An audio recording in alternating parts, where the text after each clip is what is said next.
제가 학교 다닐 때 배웠던 내용 중에 이런 내용들이 있습니다. 선지서를 읽을 때는 마치 만원경으로 보는 것처럼 선지서에서 나오는 내용들을 봐야 되고, 그리고 이 선지자가 정말 올바른 예언을 하고 있는가를 확인하기 위해서는 이전에 이 일들이 일어났었는지를 구별하라라고 이야기를 합니다.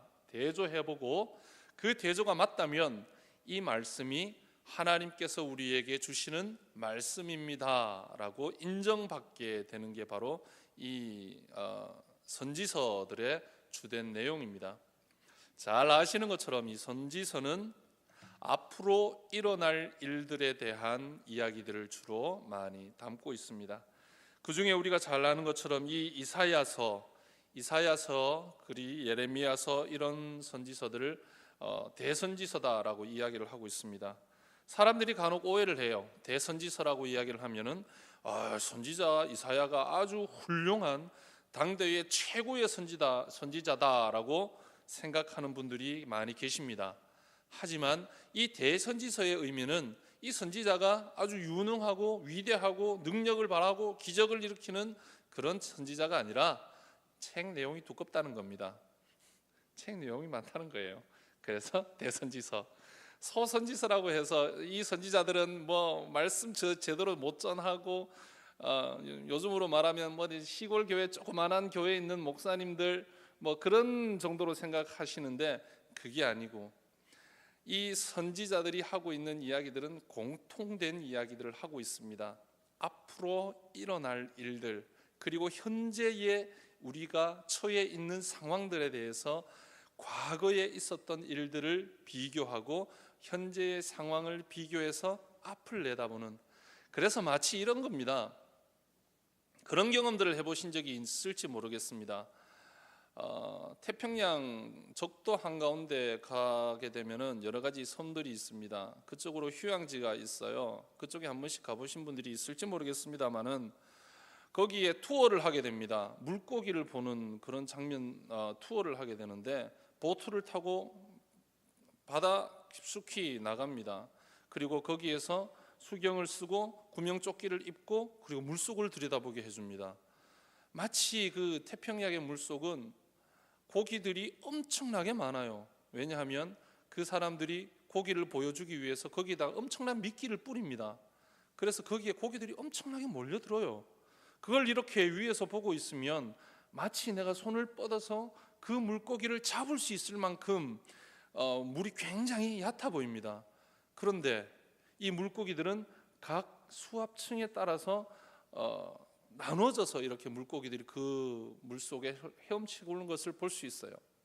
즉 다시 말하면 이 물 깊이는 10m 이상 되는 그런 깊이임에도 불구하고 내가 물 위에서 수경을 쓰고 바라보고 있는 물의 깊이는 마치 내가 손을 뻗으면 맨 밑에 바닥에 손이 대일 만큼 아주 얕아 보이는 그런 현상들을 우리가 경험해 볼 수 있습니다.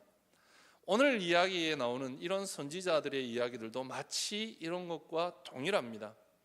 오늘 이 선지자가 이야기하고 있는 이 이야기는 이스라엘 사람들이 가나안 땅에 정착하게 되고 거기에서 사사의 시대를 지내고 왕들의 시대를 지내면서 이스라엘 사람들이 문제가 생기기 시작을 합니다.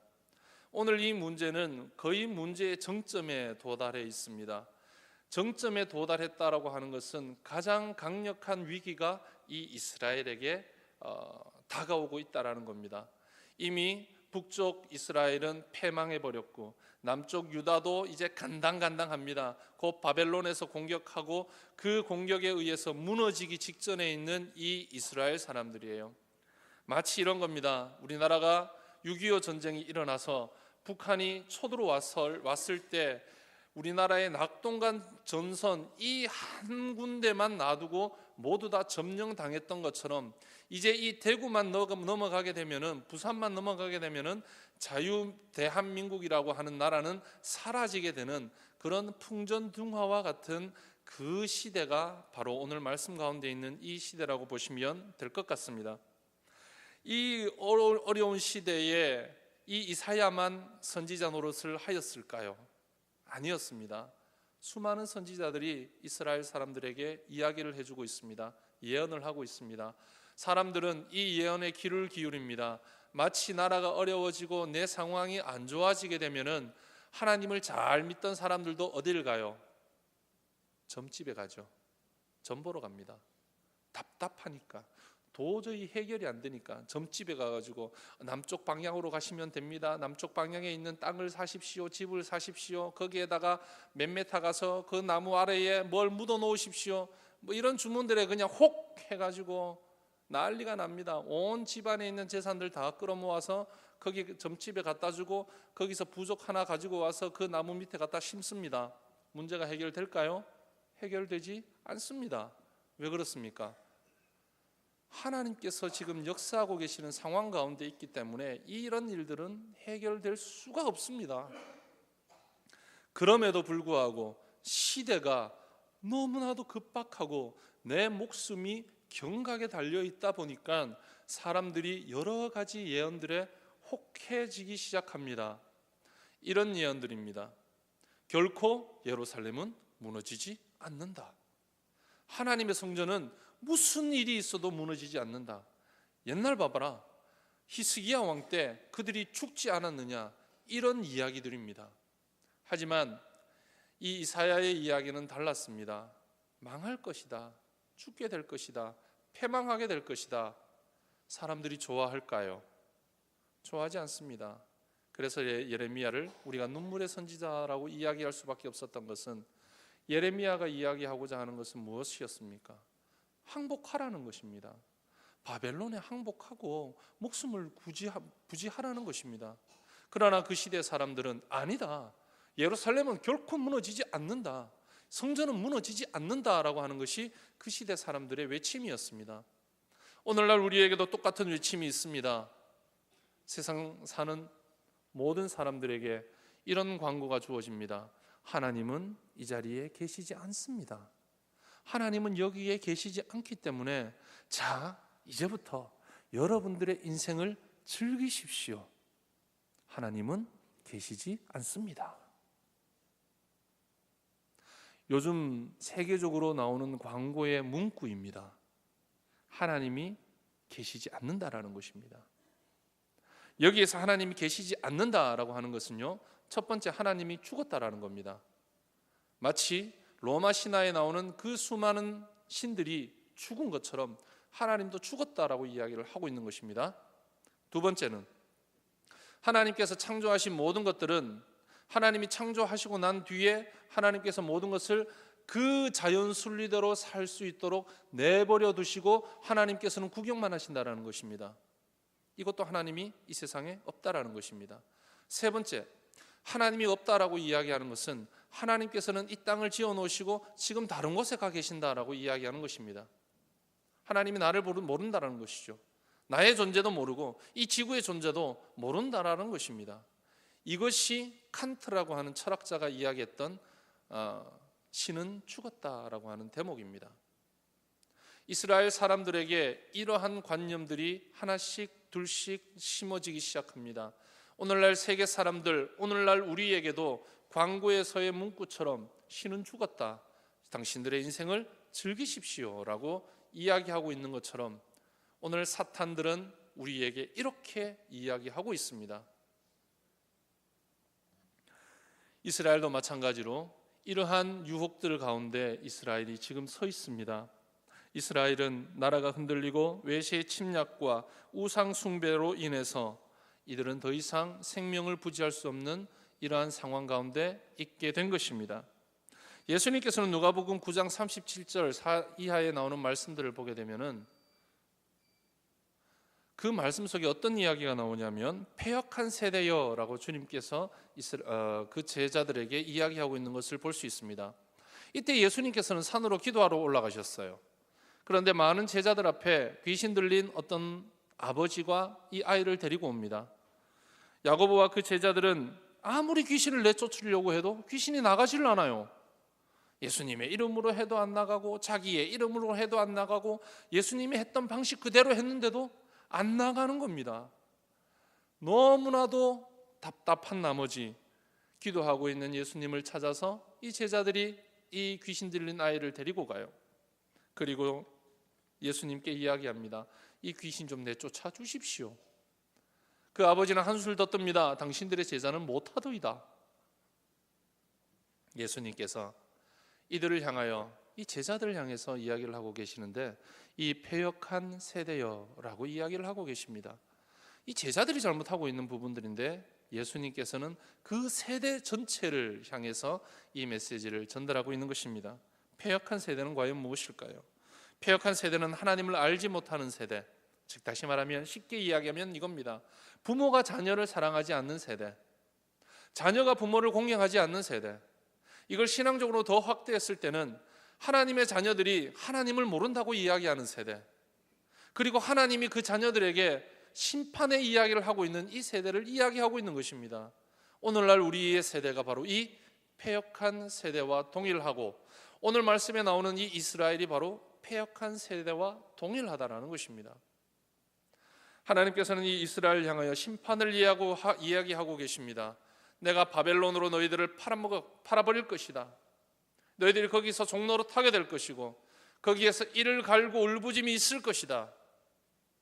그러나 오늘 우리가 읽었던 이 말씀은, 이 하나님께서 이스라엘을 향하여 돌아오라, 회개하라, 너희들은 잘못하고 있다, 패역한 세대이다, 정도의 길을 걷지 않고 있다, 나를 존경하지 않고 있다 라고 이야기하고 있는 이 말씀 가운데 우리 하나님께서는 작은 빛을 하나 주고 계십니다. 작은 소망을 하나 보여주고 계세요. 그 소망이 무엇인지 오늘 읽었던 이 내용들입니다. 이 내용들 가운데 하나님께서는 그 이스라엘을 향해서 하나님 그 자신을 나타내는 세 가지를 오늘 말씀하고 계십니다.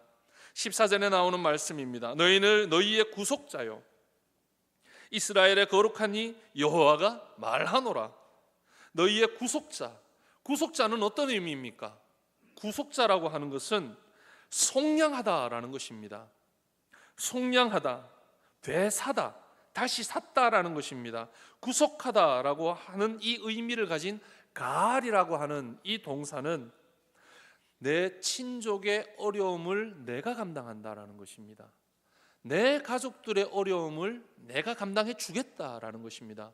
우리가 룻기를 읽어보시면 아시겠지만 나오미가 그 땅을, 팔아야 되는 그 땅을 누구에게 팝니까?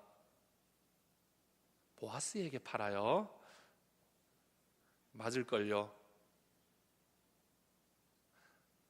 맞는데 보아스에게 팔아요.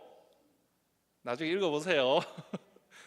팝니다. 파는데 보아스가 사기 이전에 또 한 친척이 있었어요. 나오미보다 더 가까운 친척이 있었습니다. 그래서 이 보아스는 이야기를 합니다.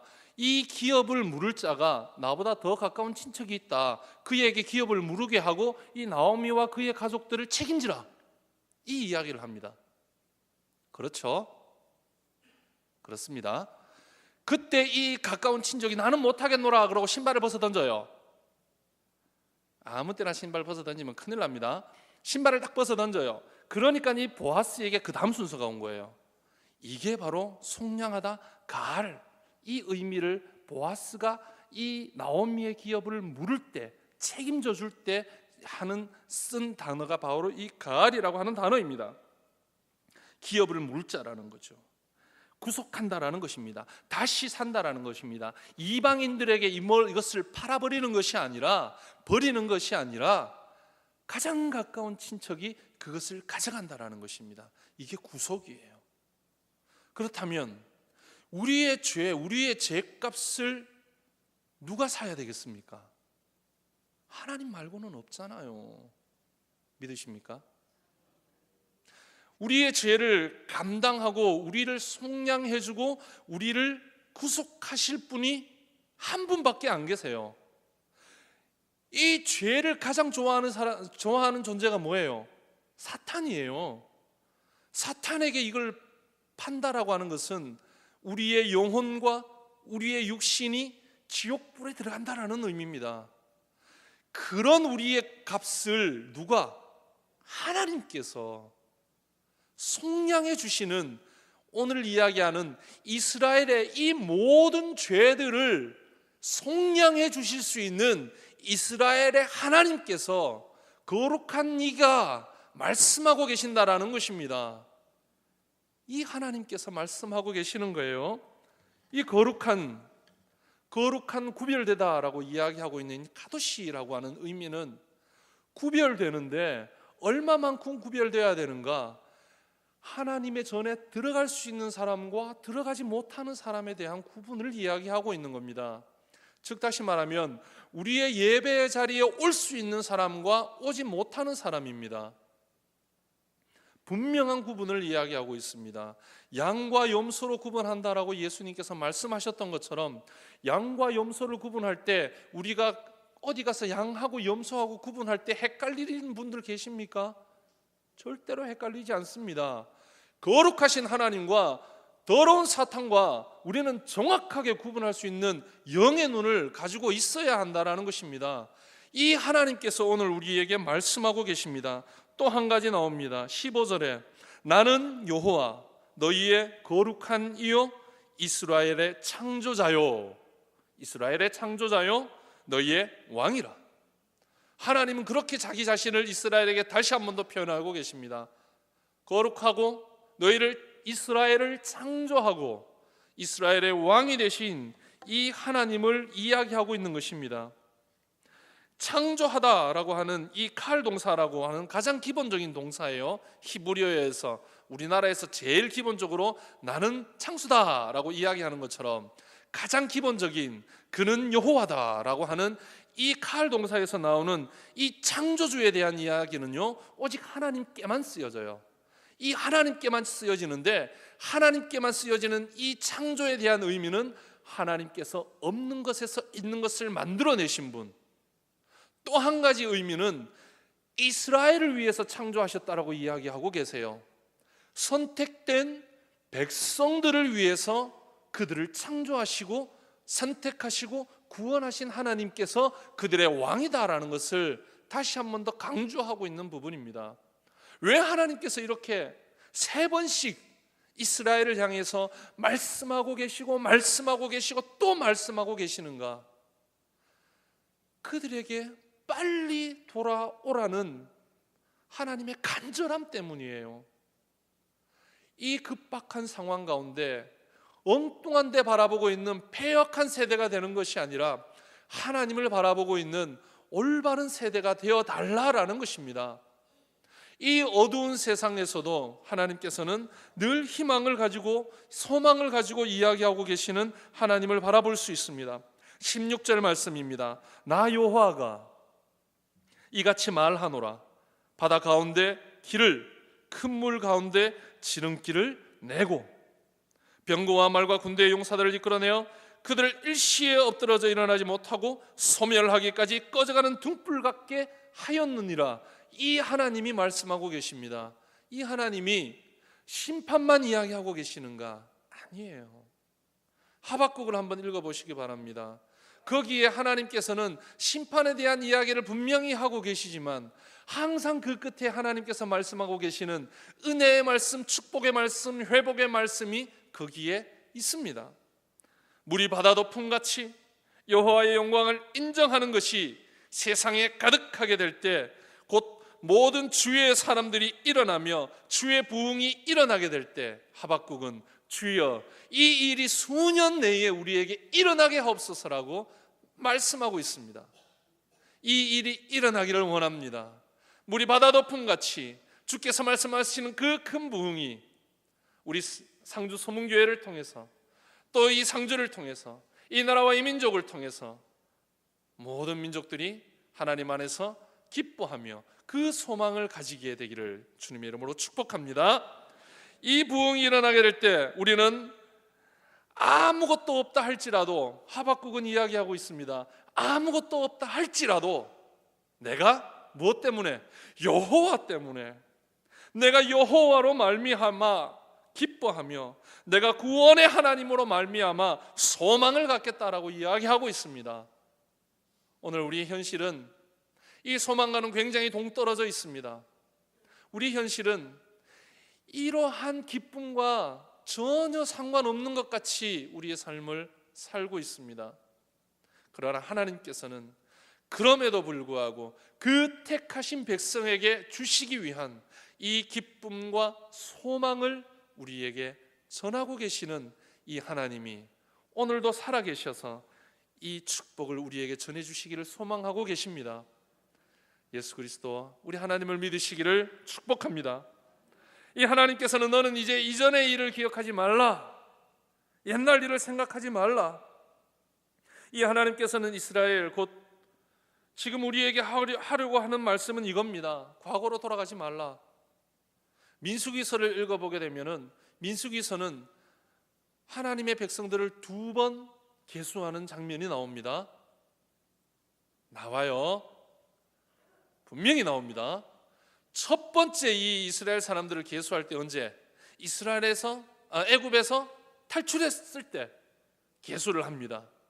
그리고 40년이 지난 후에 이제 에돔의 땅을 지나고 기온의 땅을 지나고 모압의 평지 앞에 도달했을 때 이 이스라엘의 사람들을 다시 한 번 더 세하려요. 약 한 8,200명 정도밖에 차이가 나지 않습니다. 그러나 세대는 달라요. 하나는 패역한 세대였지만 또 하나는 새로운 세대였기 때문입니다. 가나안에 들어갈 세대였습니다. 애굽에서 탈출한 세대는 이 광야 40년 동안 있으면서 줄기차게 애굽으로 돌아가기를 간절히 소망했던 과거 지향적인 세대였습니다. 그러나 2번째 계수했었던 이 새로운 세대는 성경의 민수기에 그대로 기록된 대로 전쟁을 위하여 20세 이상을 계수했지만 가나안 땅을 분배하기 위한 계수였다라고 기록하고 있다는 거죠. 새로운 세대, 기업을 물을 세대, 하나님의 택하신 백성, 그 기업에 들어갈 세대를 이야기하고 있습니다. 사랑하는 성도 여러분, 오늘 제목이 내가 택한 자들로 주겠다라고 하나님께서 말씀하고 계시는데 받겠다라고 하는 우리의 마음이 과연 어떠한 세대에 우리가 동일하게 들어가야 되겠느냐 하는 것입니다. 1세대는 우리가 이 고생을 하고 우리가 이렇게 힘들 바에는 다 버리고 하나님이고 뭐고 다 버리고 다시 애굽으로 들어가서 종노릇 노예살이 하자고 하는 세대가 첫 번째 세대입니다. 2번째 세대는 이제 우리가 곧 들어가야 될 그 기업에 그 가나안 땅을 바라보고 있는 그 요단강 건너편에서 젖과 꿀이 흐르는 땅을 바라보고 있고 이미 그 땅에 들어가기 이전에도 벌써 땅의 분배를 모두 다 맞춰놓은 다음 세대, 새로운 세대가 여기에 있습니다. 사랑하는 성도 여러분, 여러분들은 어느 세대에 속하셔야 됩니까? 반드시 우리는 2번째 세대에 속한 사람들이 되어야 합니다. 그 은혜가 오늘 우리에게 있기를 원합니다. 그 은혜를 받으셔야 됩니다.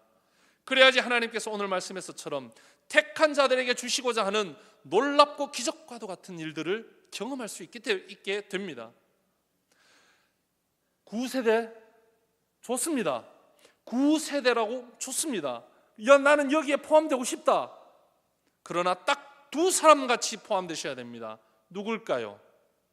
여호수아와 갈렙입니다. 이 2사람은 첫 번째 세대에서 인원을 계수할 때도 포함되었던 사람들이고요, 이 2사람은 2번째 계수할 때도 포함되었던 유일한 사람들입니다. 모두 다 포함되고 싶으시다면 여호수아와 갈렙과 같은 믿음과 신앙을 가지시기를 바랍니다. 여호수아는요, 모세의 뒤를 졸졸졸졸 따라다니던 추종자였어요.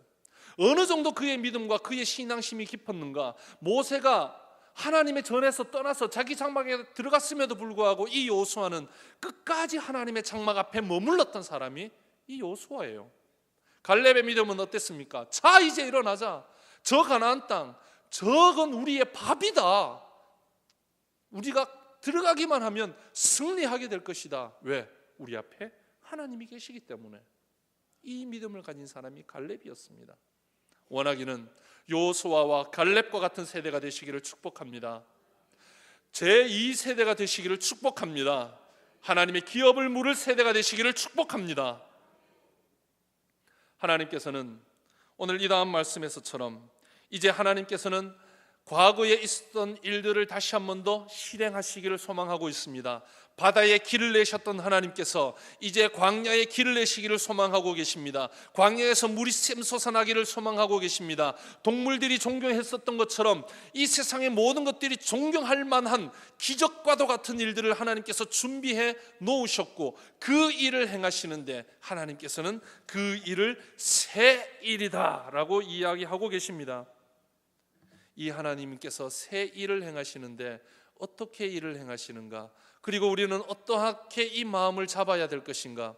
우리가 잘 알고 있는 청교도에 대한 이야기입니다. 청교도는 영국에서부터 생겨났습니다. 청교도들은 미국을 건국한 민족이기도 합니다. 사람들이기도 합니다. 이들이 미국으로 건너가야 됐던 단 한 가지 이유가 있습니다. 그 이유가 뭘까요?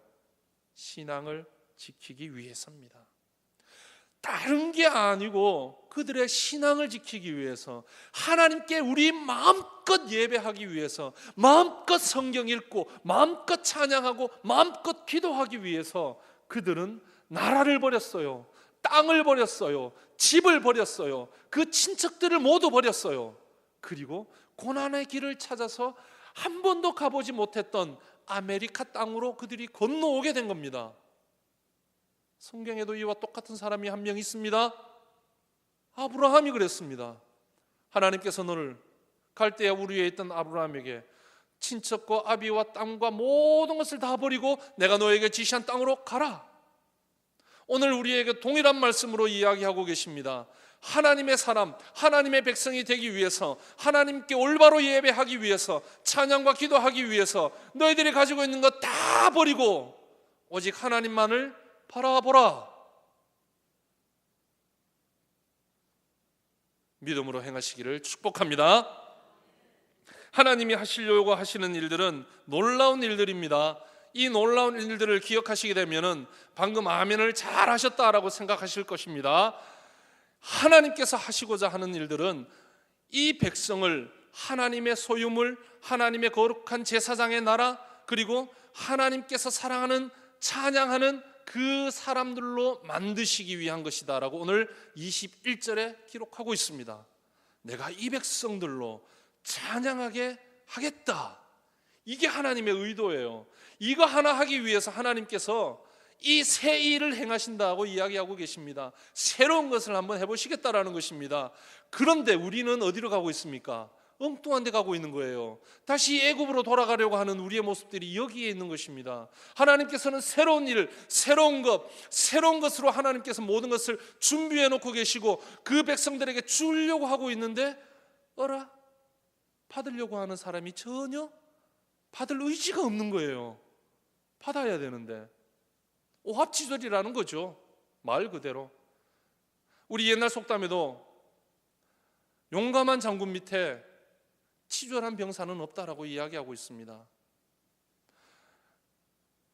베드로 전서를 읽어보시게 되면은 그의 소유된 백성이라고 이야기하고 있습니다. 우리의 가치는 우리를 소유하고 있는 그분에 따라서 우리의 가치가 달라지는 것입니다. 사탄의 소유물이 되어져 있으면 그 가치는 똥값보다 못한 것이 되지만 하나님의 소유가 되었다면 정금보다 더 귀한 것으로 우리의 가치가 올라간다라는 것입니다. 이해를 잘못하시는 것 같아서 다윗에 대한 이야기를 잠시 하겠습니다. 이스라엘의 두 번째 왕 다윗이 있습니다. 아시죠? 다윗 왕이었습니다. 정말 위대한 왕이었습니다. 이 사람의 이름은 정말 알고 계셔야 됩니다. 그렇다면 우리 담임 목사님이 늘 설교하시던 말씀 가운데 다윗에게는 몇 명의 용사가 있죠? 3명, 그리고 30명인데 사실은 31명입니다. 그래서 모두 37명의 용사들이 있어요. 이 용사들은 어떠한 사람들이었어요? 별의별 사람들이 다 있었습니다. 나라가 다 달라요. 태어난 곳이 다 달라요. 부모가 다 달라요. 믿음과 종교도 다 달라요. 삶의 방식도 달라요. 생각도 달라요. 가치도 달라요. 어중이 또중이 모였다는 거예요. 한마디로 오합지졸과 같은 사람들이 모였다라는 것입니다. 그런데 그들의 대장이 누구였어요? 다윗이었습니다. 골리앗을 무너뜨린 다윗이었습니다. 전쟁마다 승리했던 다윗이었습니다. 사울을 피해 도망 다녔지만 그 사울과의 전쟁에서 늘 승리했던 다윗이었습니다. 더 중요한 것은 하나님이 그와 함께 하셨다라는 것입니다. 이 37명의 사람들이 그걸 봤어요. 다윗을 따라다니면서 다윗과 함께 전쟁하면서 다윗과 함께 고난을 받으면서 굶어가면서 들로 산으로 굴에 숨어가면서 사울 왕의 도망을 다니면서도 이 37명들이 같이 다녔습니다. 그랬더니 이 오합지졸과 같은 사람들이 다윗을 중심으로 용사들이 됩니다. 기적과도 같은, 믿지도 못할 전설과 같은 이야기가 사무엘하 23장에 기록되어 있습니다. 전설과 같은 이야기예요. 엘르아살이라고 하는 첫 번째 용사가 나옵니다. 이 사람은 무려 혼자 몇 명을 죽였을까요? 800명을 죽입니다. 혼자, 놀라셔야 될 텐데 혼자 800명을 죽여요. 안 놀라시네. 하여튼 그렇습니다. 저는 굉장히 놀랐어요. 두 번째 용사가 있습니다. 두 번째 용사는 엘라살이라고 하는 용사인데, 이 사람들은 병사들이 다 도망갔음에도 불구하고 끝까지 전장에 남아서 싸움을 합니다. 손에 쥐가 날 만큼, 칼을 들고 있는 손에 쥐가 날 만큼 싸움을 해서 그 전쟁에서 승리를 해요. 세 번째 용사의 이름은 삼마라고 하는 사람이었어요. 이 사람도 이스라엘 군사들이 다 도망갔음에도 불구하고 끝까지 그 전쟁에서 버텨서 혼자 싸웠다고 합니다. 말도 안 되는 이야기예요. 있을 수도 없는 이야기입니다. 일개 병사 한 명이 연대와 전쟁을 해서 이겼다는 거예요. 남자분들은 좀 이해하시기 바랍니다. 연대 규모가 어느 정도 되시는지 아시죠? 약 몇천 명 정도 되는 군사와 한 사람이 총 들고 싸웠다는 겁니다. 근데 누가 이겨요? 한 사람이 이겼다라는 거예요. 전혀 안 놀라시네. 대단한 믿음을 가지셨습니다. 할렐루야. 이 사람들이 이길 수 있었던 것은요, 23장 12절에 기록되어져 있는 말씀 때문이에요. 여호와의 큰 구원이 그에게 임하였더라. 이것 때문이었어요. 이들이 용사가 될 수 있었던 것은 다윗을 중심으로, 하나님과 함께하는 다윗을 중심으로 모여서 그들이 전쟁하는 곳마다 하나님의 큰 구원이 그들과 함께 하였다라는 것입니다. 이 놀라운 일들을 오늘 함께 예배하고 있는 우리 가운데 주시겠다라는 거예요. 이 놀라운 일들을 오합지졸과 같은 우리 상주서문교회에 모여서 우리가 예배하고 있는 이 어중이 떠중이들을 하나로 뭉쳐서 용사로 만들고 하나님께서 기적과도 같은 큰 구원을 우리에게 주시겠다라는 것입니다. 사실 21절 이후의 말씀들을 읽어보면 답답합니다. 이스라엘 사람들이 얼마나 하나님 앞에 패역한 세대인지 낱낱이 거기에 기록되어져 있습니다. 그럼에도 불구하고 하나님께서는 이 이스라엘을 향하여 이 기적과도 같은 큰 구원을 준비해 놓으시고 그 택한 백성들에게 주시겠다라고 약속하고 계시는 그 하나님께서 오늘 우리에게 이 축복을 주시겠다라고 약속하고 계십니다. 이 하나님을 믿으시기를 바랍니다. 이 하나님을 의지하시기를 바랍니다. 세 가지만 말씀드릴게요. 이 축복을 받기 위해서 광야에서 물이 나오고 사막의 강들을 내서 내 백성 내가 택한 자들에게 마시게 하겠다라고 하는 이 의미를 가지기 위해서 우리가 세 가지를 해야 됩니다. 그 첫 번째가 우리의 모든 것보다 우선순위가 하나님이 되어야 한다라는 것입니다. 청교도들이 신앙 하나 때문에 모든 걸 다 버렸어요. 그래서 그들이 축복받았습니다. 그들이 그 아메리카로 처음 와서 도착해서 한 게 뭔지 아십니까? 교회 짓는 거였어요. 자기 집 짓는 게 아니고 이거 내 땅이다 라고 이야기하는 게 아니라 거기서 교회 지었다고요. 예배의 처소를 지었다라는 것입니다. 그 다음에 학교를 지었어요. 그리고 나서 맨 마지막에 내가 살 집을 지은 사람들이 청교도들이에요. 이 신앙을 가지셔야 합니다. 모든 것보다 하나님이 우선되어야 되는 이 신앙이 있을 때 축복받을 수 있습니다. 무조건 축복받습니다. 두 번째는 우리에게 계속되고 있는 이 영적인 전쟁에서 쉬지 말아야 합니다. 이 용사가 왜 800명을 죽이고 끝까지 거기에서 그들이 버티고 싸워야 했습니까? 승리하기 위해서입니다. 아차하는 순간에 목숨이 날아갈 수 있어요. 우리의 신앙도 이렇습니다. 우리가 아차하는 순간에, 기도를 놓치는 순간에, 찬양과 말씀과 예배를 놓치는 순간에 우리는 그냥 훅 갈 수 있다라는 것입니다. 긴장하셔야 된다라는 거예요. 끝까지 이 전쟁을 치르시기를 바랍니다. 세 번째는 우리의 정확한 목적지를 바라봐야 한다는 것입니다.